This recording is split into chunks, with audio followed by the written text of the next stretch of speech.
Good afternoon, everyone. Thank you for joining us for today's webinar. We're going to go ahead and get started in just a couple minutes here, so just hang tight. Thank you.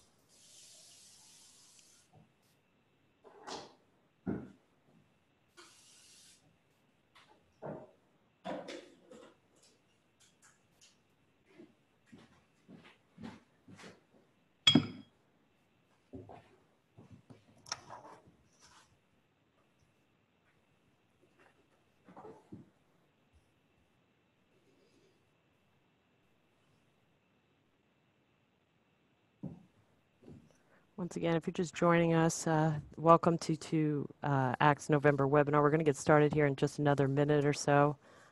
Thank you.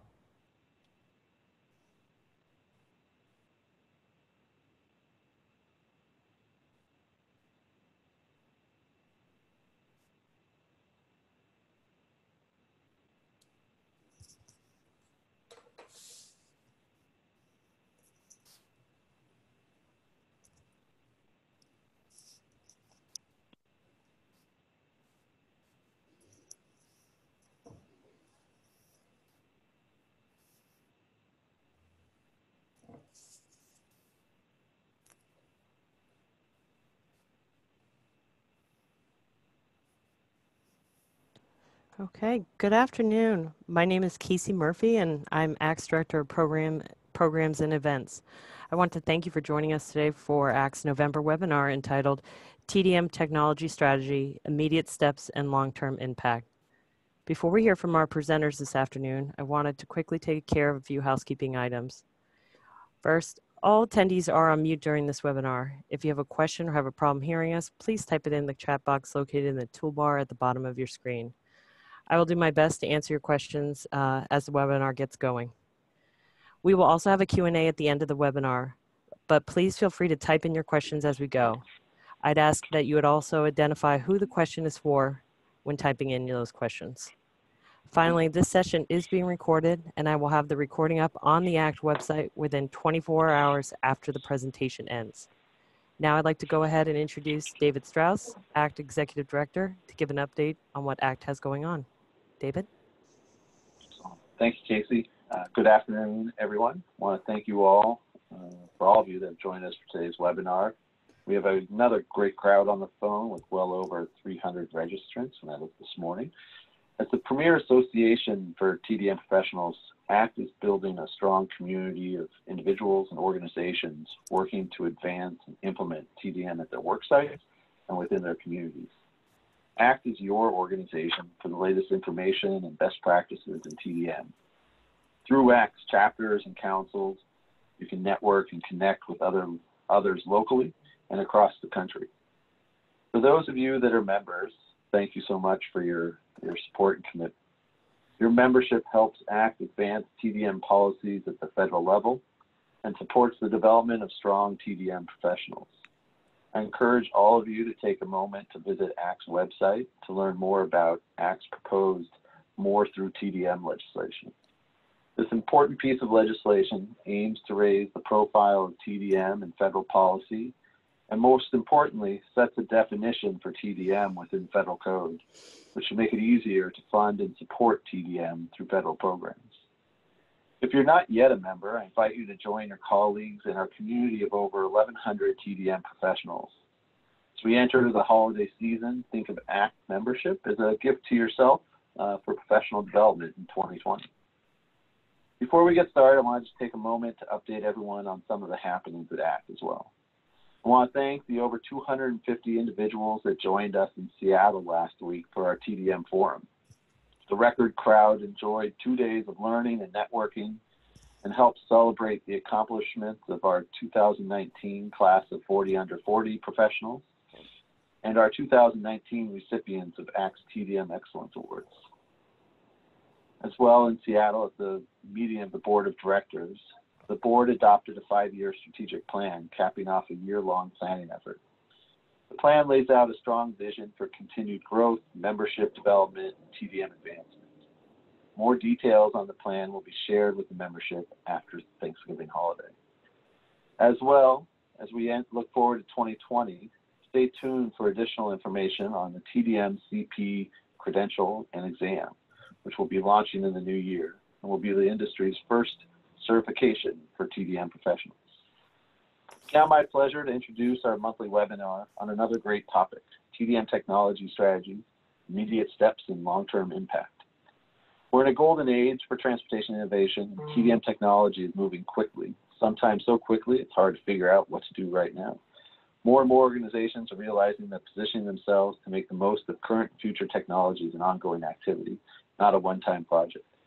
Today, we learn about public sector organizations that are well positioned to leverage the benefits of emerging transportation technology, the steps they took to get there, and how you can apply their lessons to your TDM work.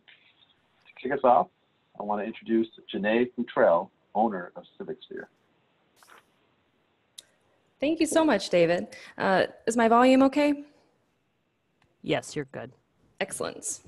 Well, thank you all so much for joining us today. I'm Janae Futrell with Civic, and we're a company specialized in technology strategy for mobility. And also let me introduce Eliot Rose. He's a technology strategist with Portland, Oregon's Metro. So today we'll be talking about technology strategy for TDM.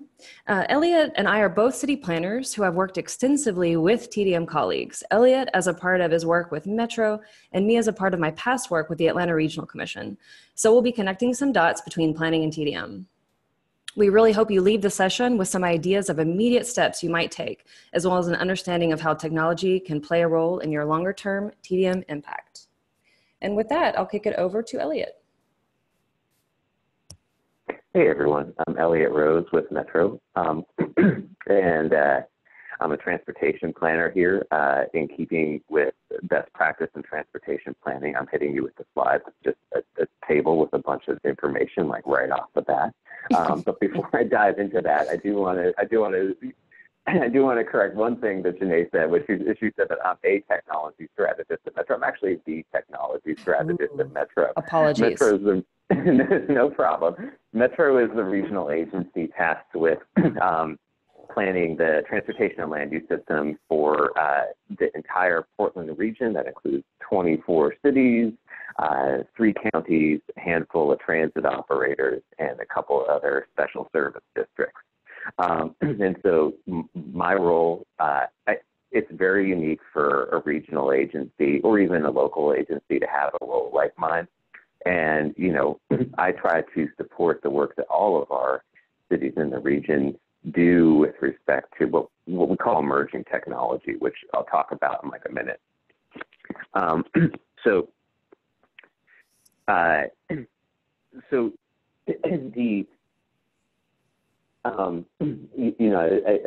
support includes, kind of helping out cities that are big agencies like Portland and TriMet, our largest transit agency, which have extensive work going on in the field of emerging technology, as well as smaller cities and or counties that don't necessarily have the staff or capacity to figure this out. So I do quite a mix of stuff, and I'll get into what that involves in a minute.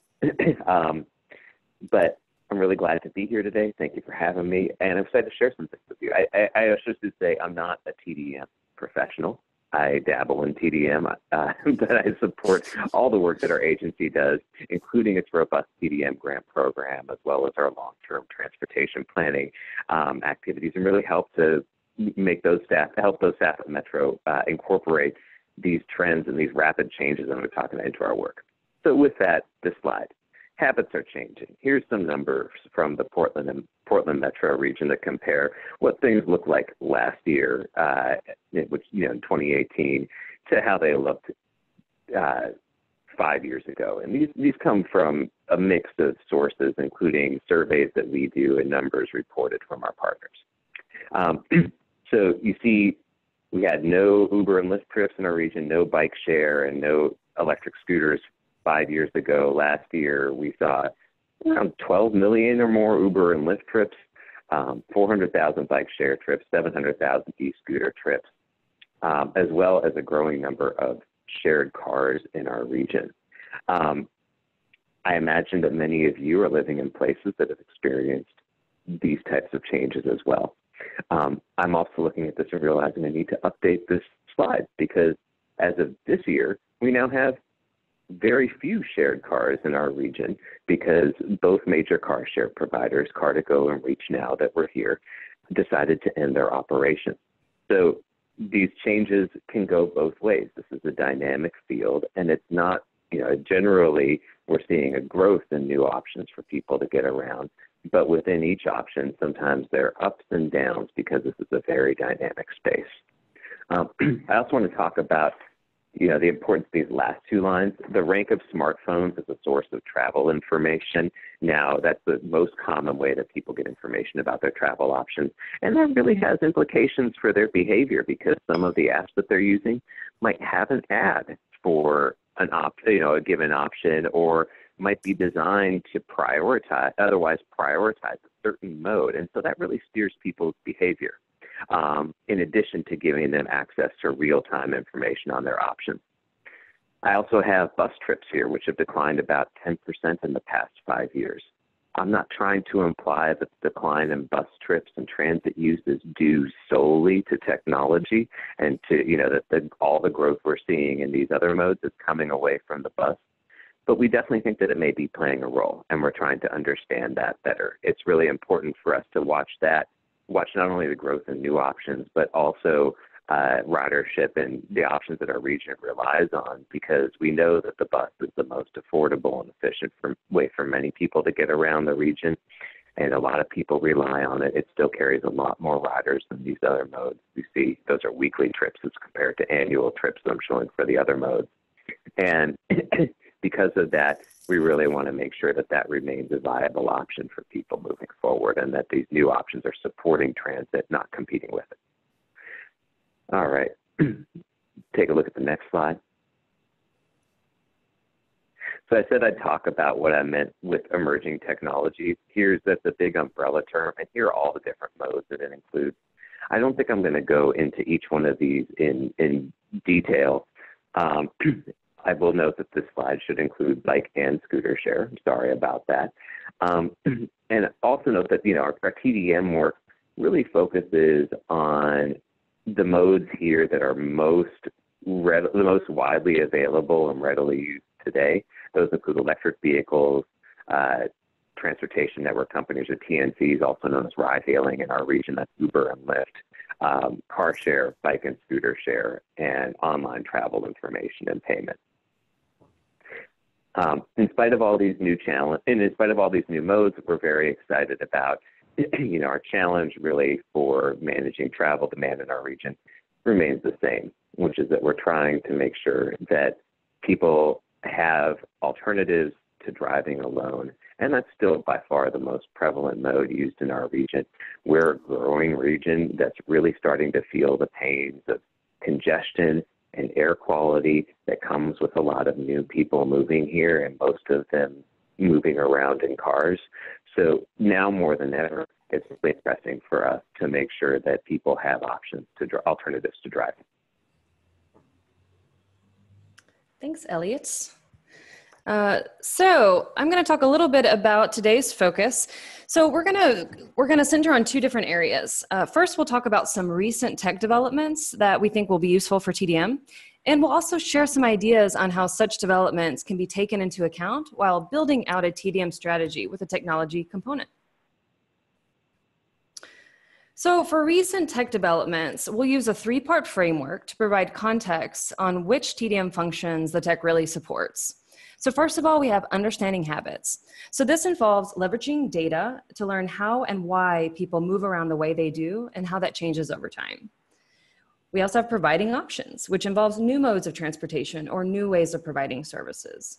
And finally, encouraging people involves communications with users, letting them know about great trip planners, making sure they're aware of new options and services, and even sharing incentives. So Eliot's going to lead a deep dive into understanding habits, but before he does, let me explain a key concept: active versus passive data.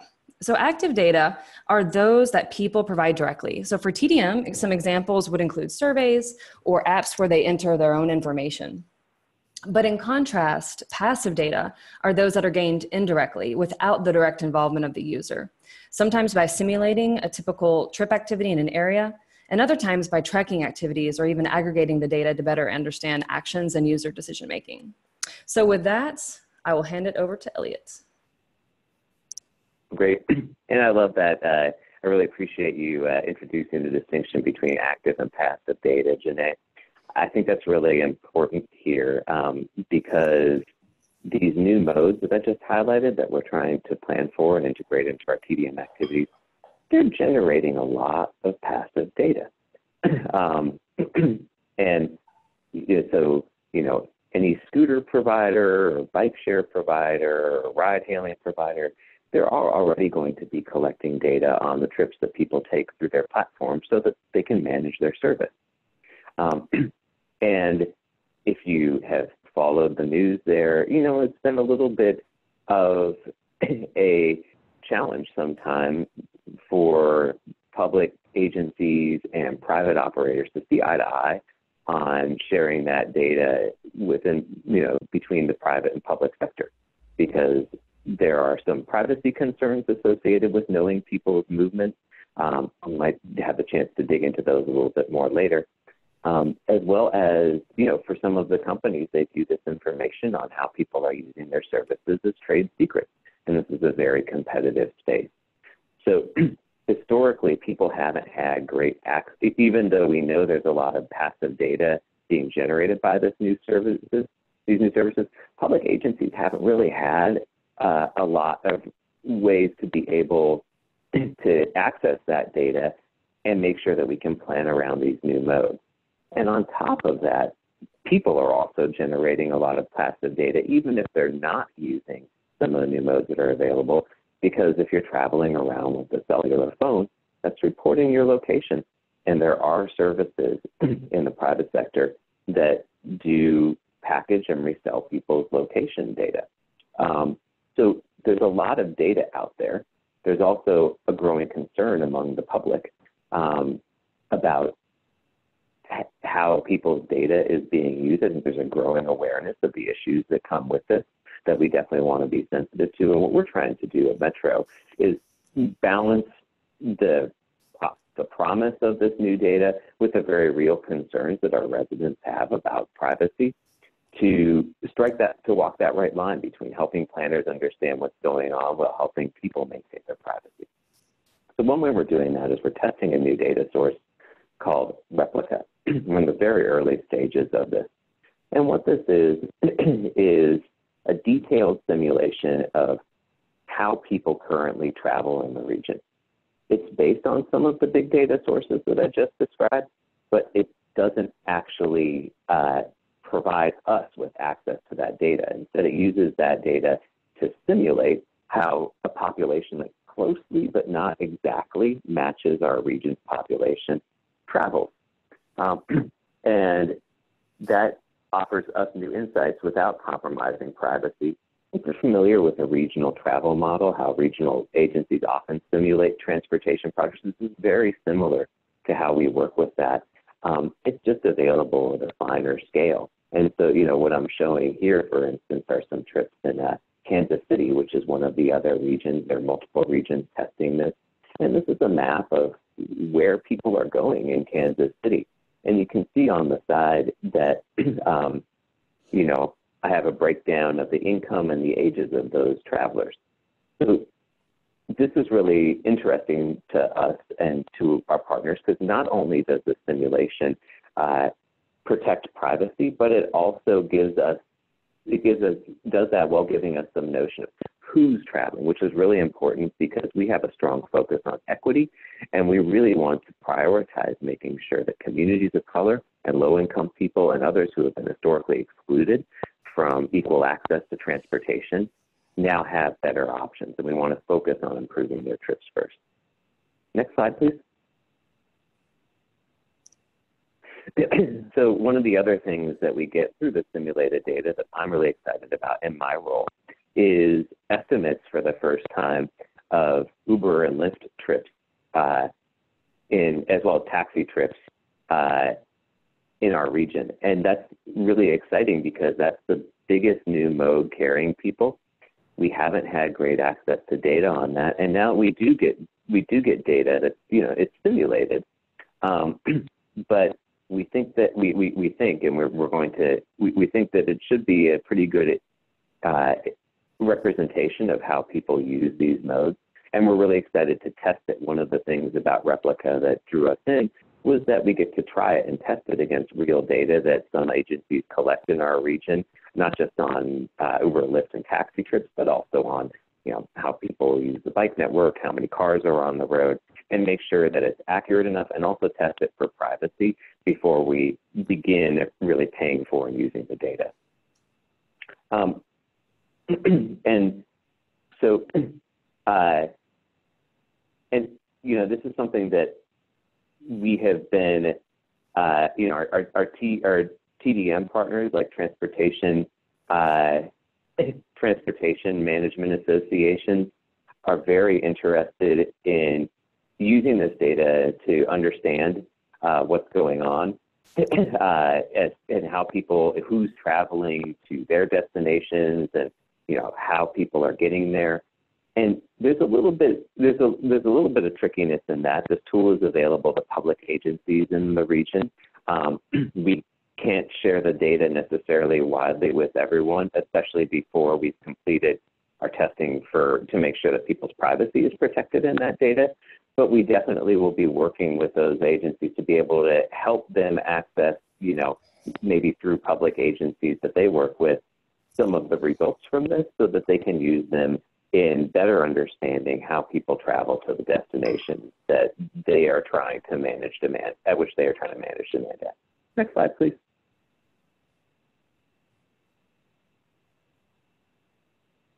Another project that we're working on is trying to procure or develop a dockless, I might now call this a micro-mobility dashboard, so a dashboard that people can use to understand where shared bikes and scooters are located and access historical data on how they've been used. And I'm showing an example from one of the vendors that provides these types of products. This is just an example. There are several vendors out there. This is a map from the vendor Populous, and it's showing where different operators' scooters are located. These dashboards are used both by people who regulate the operation of dockless scooters at cities to see where scooters are in real time and see if one is parked improperly or outside the service area or not where it's supposed to be. They're also used historically by planners and others to understand overall how people are using these modes and better plan for them. And I think a critical feature of both this and the replica data that I showed, these data sources are updated a lot more regularly than we're able to update data. So we really do look forward to using these data to assess changes over time. If we complete a link in the bike network, are people using that? Are they diverting away from less safe streets? Who's using that? All of these questions are now things that we can get into answering with that data, and that gives us a real trove of information, hopefully, that we'll be able to use to evaluate before and after some of the TDM projects in our region. Next slide.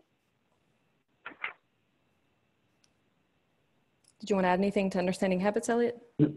Oh, yeah, I should say also, a lot of our big cities do have a lot of data on some of these options, but a lot of areas in the region when I talk with mid-sized cities and smaller cities and TMAs, none of them really, or a lot of them don't have the capacity to even know where to begin with all of these big data tools that are available. So I think that's a really important role for regional agencies to be playing, because we've already are often providers of information for that our partners can use to make decisions. And I think that we need to be really making sure that we're staying ahead of the curve, staying on top of what data is available, so that we can give everyone the access to the best possible data, while also managing some of these issues like privacy. They're really evolving quickly and get pretty complicated, and partner agencies don't always have the capacity to address. All right, Janae, I think that covers it. Excellent. All right, so back over to providing options. So Eliot actually kind of introduce this one because, of course, we've had a lot of micromobility come into the picture recently. So I'm going to talk about one other mode, but please think about this just more broadly in terms of different types of options that are helpful out there and might emerge in the coming years. So microtransit or on-demand transit, this is a technology-enabled option that has become more popular recently for transit. And for those of you in the TDM community, I've also heard that it has been applied as a technology for employer shuttle systems as kind of a different way of providing that.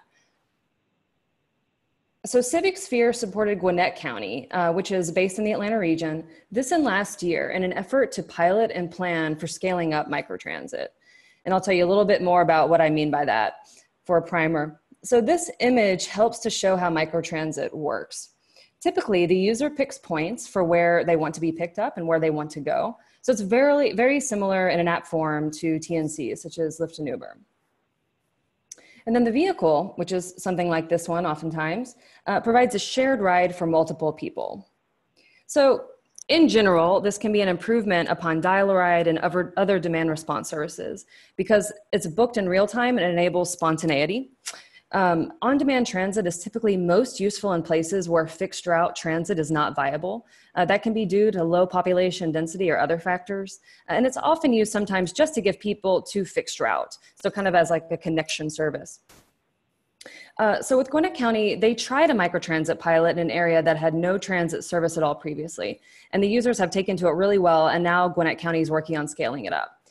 So this really picks up on a theme that Eliot and I will continue to mention and touch on later, which is that there's a big importance in TDM and transportation generally of really trying new things. It can sometimes be impossible to know exactly how users will react to a new service or option. So sometimes trying a pilot can be a lower commitment, but very insightful way of putting new ideas into practice for your TDM work. So I'll talk a little bit about encouraging people. So this is all about communication with users. It's one of the most common TDM activities and a very important one. It's where you're telling people about incentives that are out there, how to plan their trips, what options are available to them, and so on. So this image is from a marketing automation software called Autopilot. So while I'm not advocating for this product in particular, I came across it early last year, and I was really impressed by that really the TDM profession is having just more and more tools to manage their TDM text and email campaigns. These types of platforms often have the ability to run A/B tests to compare alternative messaging and its success rates. And they can intricately structure campaigns with automatic responses, which can save staff a lot of time and improve results. So Eliot's going to tell us a bit about Metro's travel marketing efforts. Great, thanks, Janae. Yeah, I think, one of the concepts that you hear a lot about in this field is the idea of mobility as a service. That, with one app that really provide access to information on all travel options and made it easy to pay for those and put together multimodal trips.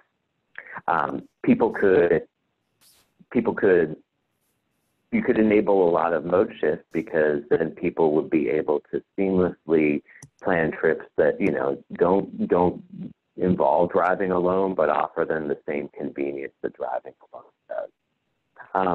And we've been kind of chipping away at that through a lot of the grants that we made through our main TDM funding program, which is called Regional Travel Options. We've supported a number of grants that, test little pieces of this, or an organization that stands up an app that offers incentives to its users to use different travel options, provides information, or helps people manage and pay for parking. In the case of this Parking Kitty app that's in the lower right corner sidebar, there's a very amusing video by a cat rapper promoting that kind of went viral around Portland. I think it's a really wonderful example of marketing if you really want to dig into it. I'm going to watch that. Yeah. So some of these projects have been really innovative and impactful, but I got to be honest, in many cases, the results have been pretty underwhelming when it comes to actual mode shift. There are a lot of reasons why we think that is. It takes a lot of resources to develop platforms like these. And, at the same time, if there aren't alternatives to driving on the ground, the result is something that gives people really good information about how poor their options are. Plus, even if one of our partner agencies or TMAs implements a great platform, people are using tools like Google Maps, Waze, that, all these tools that have huge development budgets, big reach, and are available for people, to everyone for free. And so it's really hard for a small organization or even a major city standing up its own options to compete with that.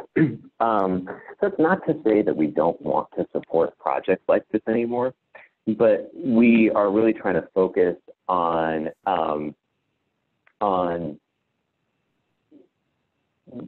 narrow our focus on those projects that deliver the most value. Instead of trying to resource a small organization to try to develop a tool that competes with Google Maps, or put out a nice app about travel options when those options really aren't there on the ground. We're really seeing value where we test or seed a product that we know can scale up. Both examples here, this TriMet Trip Planner that I'll talk a little bit about on the next slide, and this Parking Kitty app, were small deployments. There were small pieces of those bigger projects that we knew that other partners had the opportunity to resource and could take the lessons learned from these initial projects that Metro funded and grow them. And then also we're starting to think about how we kind of pool resources on this, and maybe as a region procure bigger platforms that our partners can access. And that happens through our State Department of Transportation. It stood up a carpool matching tool that's powered by Ride Amigos on behalf of the state that a lot of different cities can connect to use to help people manage their travel options. Next slide. So I wanted to give a plug to TriMet's new trip planner. I believe if you search for TriMet Multimodal Trip Planner or TriMet Trip Planner, you can find this. TriMet has been doing this. This is our largest transit agency in the Portland region. They carry over 100 million trips a year, and they operate rail, bus, and even an aerial tram. And they have been working on this tool through a grant from FTA. And what they've done is updated their trip planner, which formerly you could only use to plan a transit trip, and updated that with information about how you could use ride hailing or bike share or scooter share to connect to transit and make that complete trip. So it's a really exciting project. They have multiple private sector companies, playing in this, and it's also underscored. And I think this is really close to that, getting us really, a lot closer to that dream of mobility as a service that I led off these couple slides with. But it's also illuminated some of the challenges and the other success factors that have to be in place. Different companies that are competing with each other, like multiple scooter. We only have a single scooter share company, a single ride-hailing company currently participating in this. This is partially because we're building the tools slowly, but also because companies are reluctant to compete with each other within a third-party platform.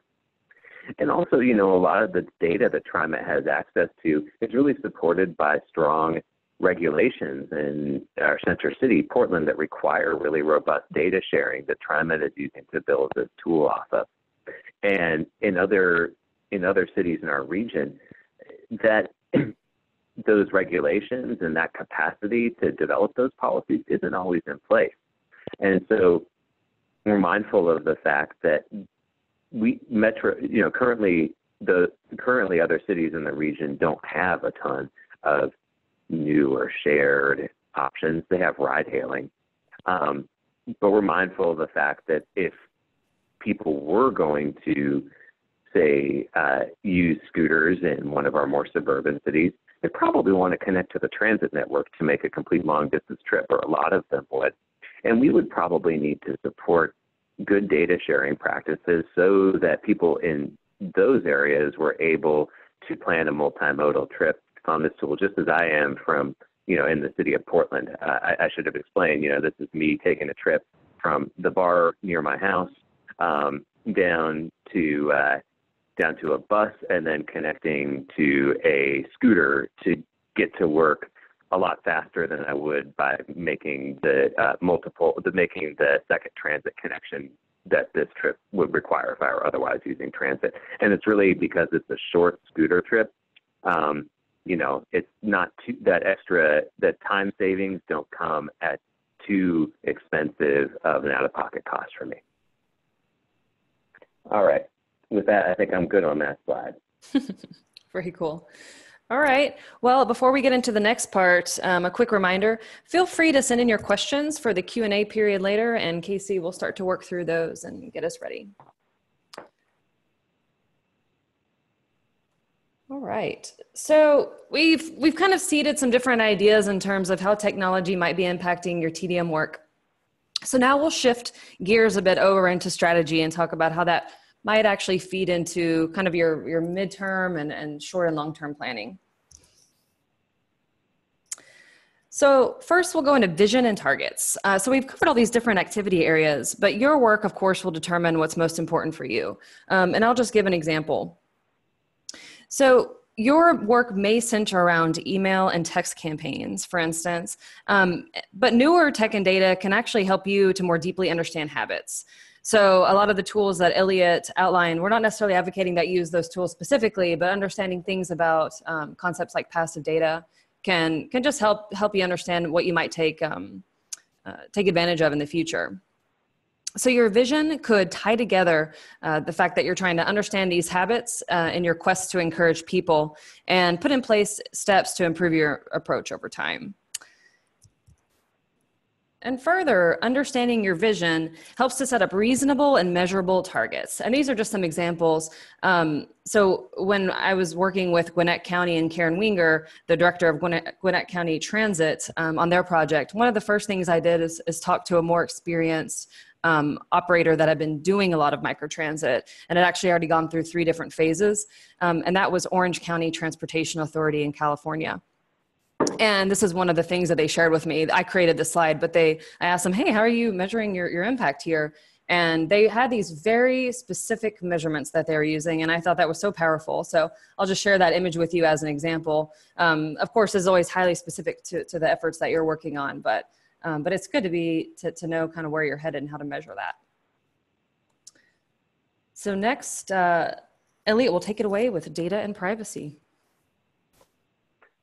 Yeah, thanks, Janae. If you're going to track progress, like Janae just recommended, and you're working with some of these new modes, you're going to need to be collecting data on that. And like I said, there's been a new wrinkle in that because before most transportation options were publicly operated, or at least the public sector built the infrastructure. And so we had access to all the data we needed. Now in this new world, we're trying to navigate concerns about getting the data that we need to understand people's trip making from a lot of private services that are now providing options. And as we do that, as I mentioned earlier, there are privacy issues that get confronted. So I don't know if any of you saw this. This is a screen capture from this really excellent New York Times investigation of how different third-party companies are scooping up people's cellular phone location data and selling that on the private market mostly to other private companies that want to market to people. But the New York Times investigation highlighted some of the ways that this data can be used to invade people's privacy. So these are all breadcrumbs from one person's travels around the New York region. And you can see, there are some destinations that, she might rather people not know about, like her trip to her ex-boyfriend. And so this highlighted some of the concerns here. And, I have to stress that the article really focused on, the concerns with private sector's use of data, and there's a lot of surveys showing that people are most concerned about how the private sector is using their data, more so than they are with how the public sector is using their data. But nonetheless, this article came out within a couple weeks of the first public hearing that we and our partner agencies held on that replica project that I mentioned. And it really affected the response to that hearing, because even though people understood that these are private companies using their data, government is more responsive and more accessible to them than those private companies. And so they were looking to us to address some of those concerns. And I think as you wade into the realm of collecting new data, I absolutely encourage everyone to try to pursue opportunities to better understand people's travel patterns with a lot of these new data, with some of the new data sources that are available, or with conventional data sources like surveys and counts. Those are still often the best cases. Those are the best methods in many cases. But if you use some of these new data sources, you have to really be mindful of issues on privacy and be prepared to communicate with your public about those and develop policies about how you might protect people's sensitive data, or limit your collection of it so that you don't collect stuff that risks exposing people's privacy before you really wade into this area. And, it's important to really understand your local concerns about this, because one of the things that we've learned from talking with other agencies or testing replica is that, the people's concern on this really varies between different cities, between different regions. And I think we in Portland are in a region where people are definitely very concerned about their privacy, and we want to respond to those concerns on the parts of our residents. All right, next slide. All right, very cool. And Eliot and I thought we'd also talk a little bit about contracts and partnerships. So a lot of times this can really be the glue of these types of efforts when you get involved with technology companies, which can be a new step for a lot of agencies. They're not necessarily accustomed to setting up private-public types of agreements. So it's no coincidence that a couple different materials have come out recently on how to navigate these new types of agreements. They're just very different to what's been done in the past. So Center put out a report on contracting for mobility. And so they kind of use the word mobility, but just to let you know who's included in this, it has TNCs such as Lyft and Uber, on-demand transit support, so different types of software companies that provide that, and micromobility, such as electric scooters and bikes. And I'm just going to share a brief quote from Eno. So these contracts are essential, allowing cross-sector partnership and goal setting, as well as legal assignment of risks, liabilities, requirements, and payments. So this is a great resource for those of you interested in a deeper dive on that. And TCRP also has a report focused on TNC, so it kind of goes into that one area in much more depth. So, and on to our very last point here, in terms of your strategy, we'll talk a little bit about pilots and experimentation. So I mentioned Gwinnett County and their Microtransit project earlier. So they've really set an excellent example of piloting and scaling up with experimentation that's built in every step of the way. And I'm not going to go into what this graphic means in its entirety, but really what they're trying to do is over the next 5 years, think about what are the different phases that we'll get into and how do we move through these phases based on what happened in the last phase. So we can't plan out all the details for every single phase. But the way that has been designed is, okay, there's different scenarios, there's different ways that certain phases might shape and different ways that the technology might suit the needs more or less. And as they learn that, they're gonna adjust how they approach the next phase a bit. So basically they've kind of built this in. So it wasn't just the pilot, it's an experimentation process kind of from start to finish and thinking more dynamically and on their feet about how do we really respond to things that we're learning, especially when you're trying out a new technology and even a new provider and you're just not sure how it's all gonna work out. And Eliot's gonna tell us more about his work with Metro and piloting some projects. Yeah, thanks, Janae. So one of our first moves at Metro in figuring out how to address emerging technology was to develop a grant program that could fund different ways of testing the potential of emerging technologies across our region. We did this. We did this because it wasn't clear to us where different communities saw potential value in emerging technologies. We didn't have access to a lot of information on how those projects performed in meeting community needs. And even with these data tools and data collection efforts that I've described in my previous slide, those still won't give us a complete picture of how these new modes really affect travelers' experience. In order to do that, we really need to test them on the ground and work closely with communities to get feedback on them. So the goals of this are really to test new approaches to providing transportation options as can be equitable, shared, or active transportation options, because like I said, we have strong equity and climate and congestion goals in our region. We're going to collect and share information on how projects perform. We're going to be able to develop partnerships across sectors too, because we really want to support the types of relationships that lead to ongoing success in partnerships between community, public agencies, and private companies in emerging technology. Next slide. And we structured this as a learning opportunity for ourselves too. We did not know really what there was interest or capacity in our region to pursue.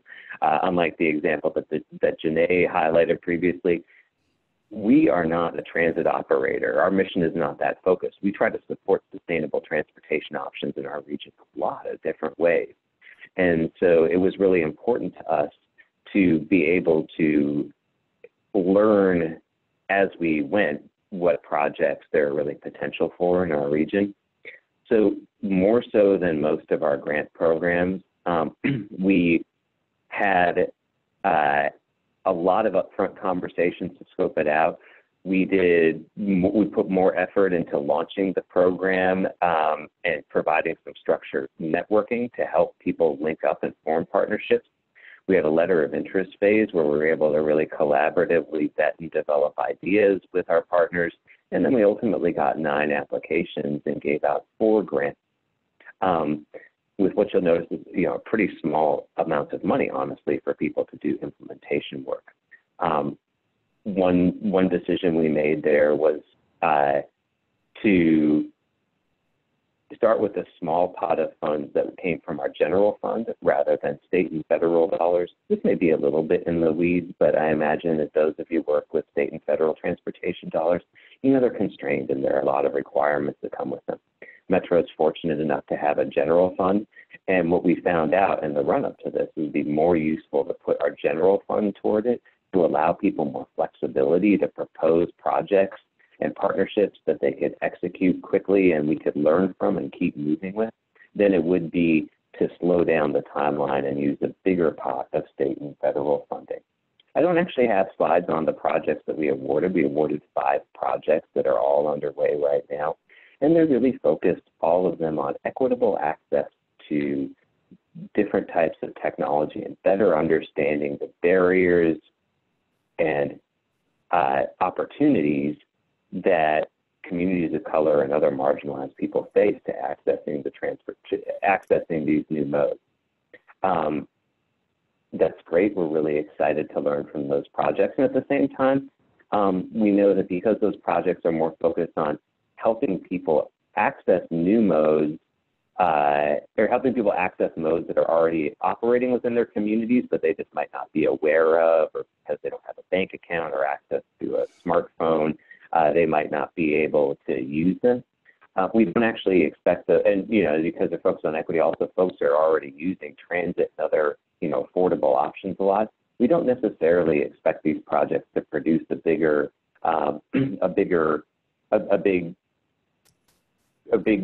shift away from driving alone, if I'm being honest about that.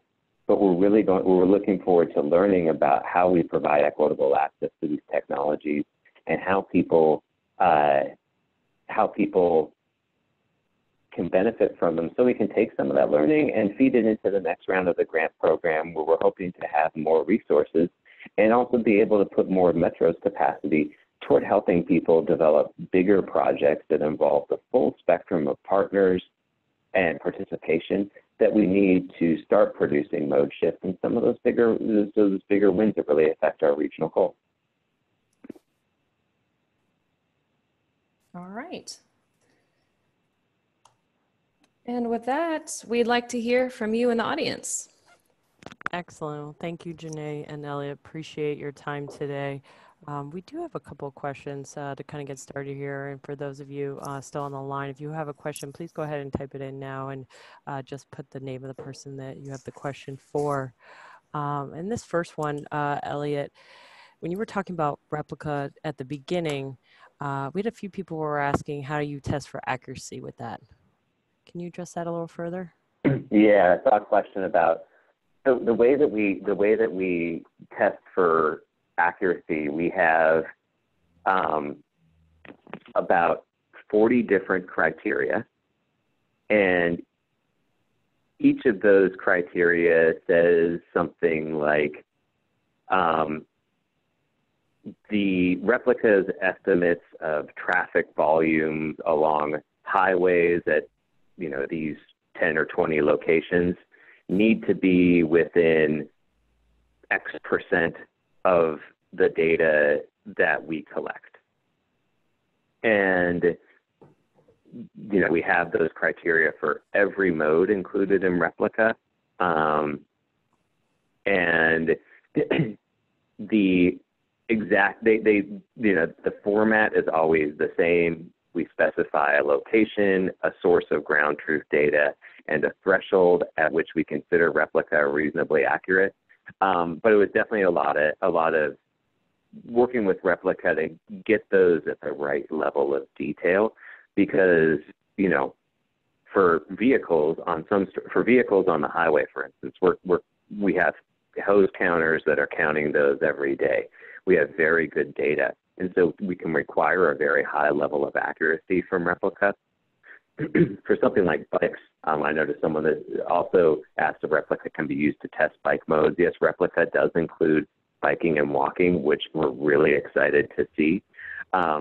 We don't have great data on biking and walking in our region, especially outside of our downtown. So, for those criteria, we're able to require more accuracy from replica. We weren't able to require as much accuracy from replica for biking and walking as we were for vehicles. And we're trying to tier it out so that we require replica to be more accurate in the places where we know lots of people bike and walk and we have good data to test it. And then we're also testing it, leaving a bigger margin of error in places where we have more scattered data, but hoping that, between those multiple tests, across all modes, we should be able to get a sense of how well replica's methodology works overall. And then within bikes, we hope that if we see it performing very accurately within locations where we have a lot of data, as well as reasonably accurately for locations where we have okay data, we can trust its estimates for the rest of the region. And for what it's worth, that's also how we test our travel model, which, like I said, we've been using for decades to examine transportation decisions in the region. Awesome. Okay, thank you. Just to kind of tag on that a little bit with replica, someone asked, realizing you're in the process of investigating it right now, what types of resources would it require to maintain and use it effectively? Well, that's a really complicated question. I think if you want to, I would encourage you to follow up with me individually if you want to actually get into the details of pricing here. That's evolving pretty quickly because Replica is developing a new product. But, we hope that once we test Replica, first of all, it was easy to resource this first pilot because so many different agencies in our region saw value in it. And so we're not the only ones funding this.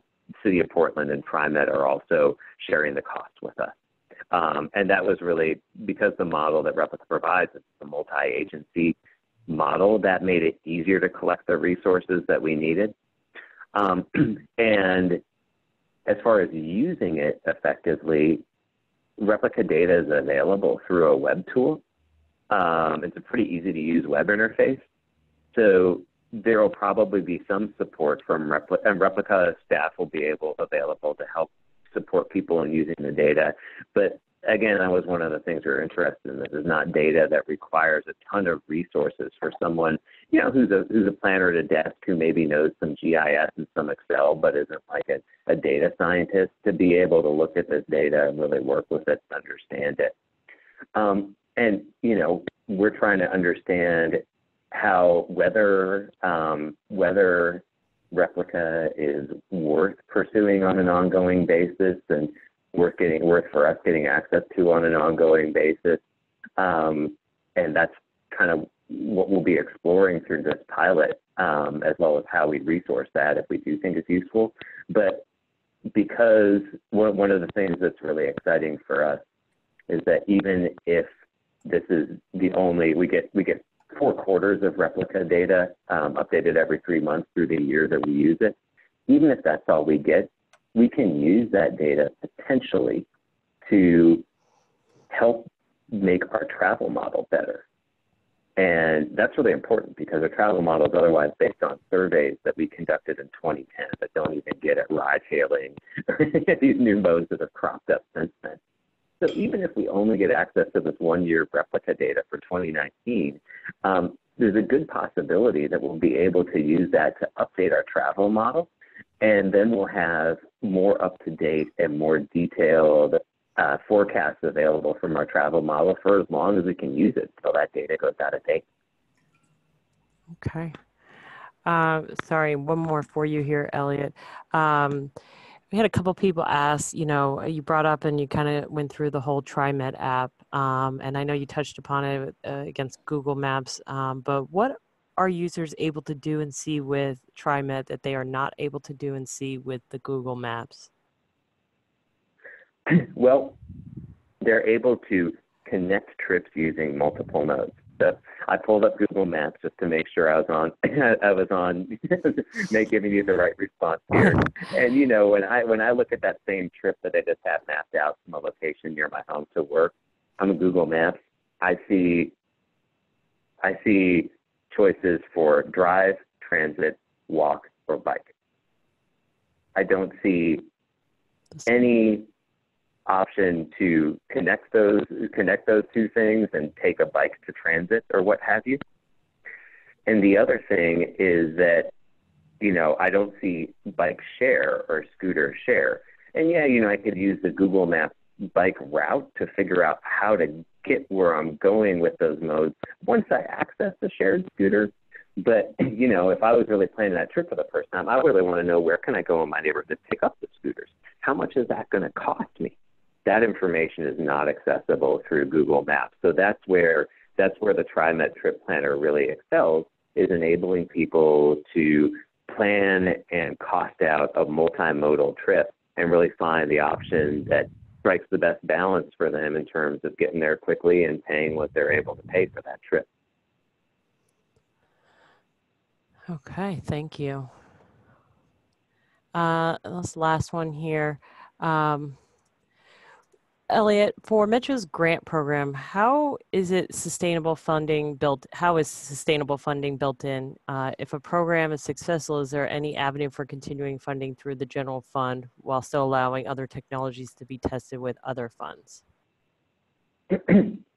Well, so what we're really looking to is proof of concepts that we can develop for some of our other grant programs. I mentioned our regional travel options program, which is the main program through which we've supported TDM.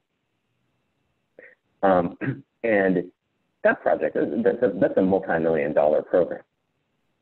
But what we noticed through that program is that we weren't getting innovative ideas that we really hope to see that built on some of these new options to maybe produce more mode shifts and better meet the program goals.